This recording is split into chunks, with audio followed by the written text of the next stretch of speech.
Hi everyone. So there's a project that's called Fragments of Self, and I've been asked to take part and to speak about different subjects written on bits of paper. And the next one is the Scheherazade Foundation. This is how it goes. In April 2020, during the first dreaded COVID lockdown, I was in Bath in England with my daughter, Ariane, the apple of my eye, and she was forced to stay with me. And we would take these long walks. A long walk was allowed every day for exercise. And as we walked and talked and looked at the trees and thought about life, I was thinking about the world that Ariane, as a young woman, and she was 19 then, I was thinking about the world that she was just about to step into. I wasn't thinking so much about COVID, but I was thinking about the parameters of the world all around us. And the way, as I realized, as I thought about it, that middle-aged men, often balding or bald or overweight, have control. They have control over everything. They have control over the levers of society and over the lives and the fortunes of everyone. The way I saw it, it was something that middle-aged men should deal with. I remember rushing back to the flat where I was living and Googling the empowerment of women, and all of a sudden it fell into sharp focus for me. I realized, my God, the empowerment of women is done by women, for women. And men like me, who have daughters that they love, and men who have nieces and granddaughters and other young women in their lives that they adore, they're not doing anything to change the lay of the land. I started talking to Ariane about this, and she said something to me that made absolute sense. She said, Baba, as women, we don't need men to empower us. All we need is men to make the playing field level so that we can springboard ahead. And this idea went around in my head. And because stories and storytelling and folklore are hardwired onto the stage of my mind, I began thinking of women in stories and in history, but in stories and folklore, who were cleverer than anyone else.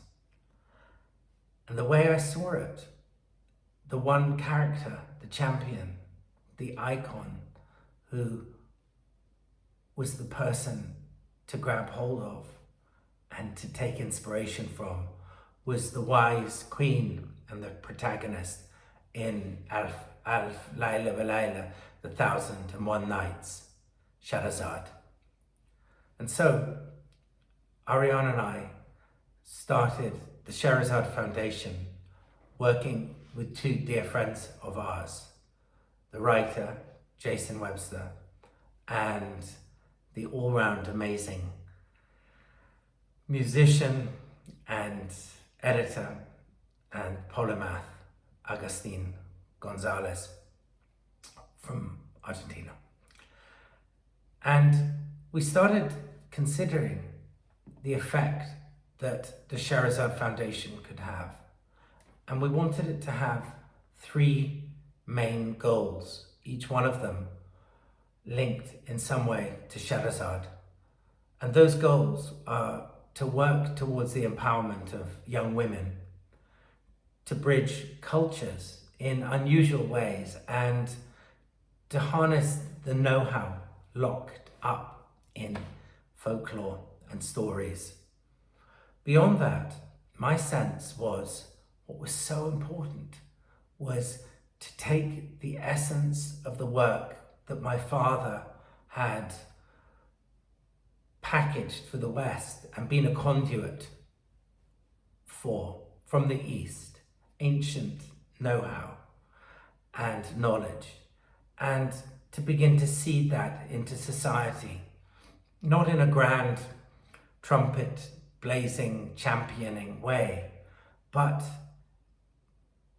in a far more oriental, ingenious way.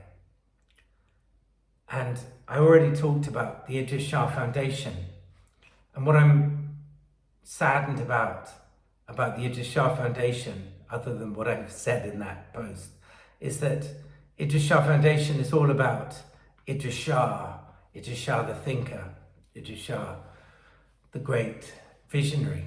And of course that is important, but what was far more important to my father was to be Idris Shah the invisible, Idris Shah the person whose work was part of society but was not seen for the name that was attached to it. And so with the Scheherazade Foundation, what we've been doing is to think in an inside out, sometimes back to front, but ingenious way. Anyone watching this probably knows the story, the frame of 1001 Nights, and it's this, that Scheherazade was the daughter of the vizier, very lovely and very beautiful, and she was living at a time when the king, Shahryar, was wedding a new queen each night and having her head chopped off each morning. And this was because the king's original wife, the queen, had been unfaithful. And so he wanted to punish all women.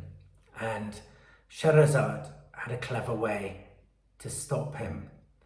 Instead of going to him, like any of us might have done, and saying, "Stop it, you stupid man, you're an abomination," she married him and told him a story on the first night, left it at dawn with a cliffhanger, and he couldn't bear to not know how the story ended. And so the story continued on the second night and on the third and the fourth, and it went on for 1001 nights. And that, to me, that ingenuity is something that is far more prevalent in the genius way that I see women do things than in the rather block-headed, blinkered way that men tend to employ as a problem-solving tool. In the last year and 3/4, Scheherazade Foundation has continued with some extraordinarily profound projects. We have been getting storybooks to children by camel in the deserts of Pakistan. We've been returning treasure to bridge cultures taken by colonial forces 150 years ago. And we've been working very hard to help certain women and groups of women in conflict zones, such as Afghanistan and elsewhere, to show them that their future is more important than anything else, and the world and its future rests on them. I'm massively grateful to anyone who follows Scheherazade Foundation and sends ideas and donations, but more than anything, we need know-how and goodwill, because we're trying to really change society at an elemental level. And the only way to do that is to ask everyone to be part of it.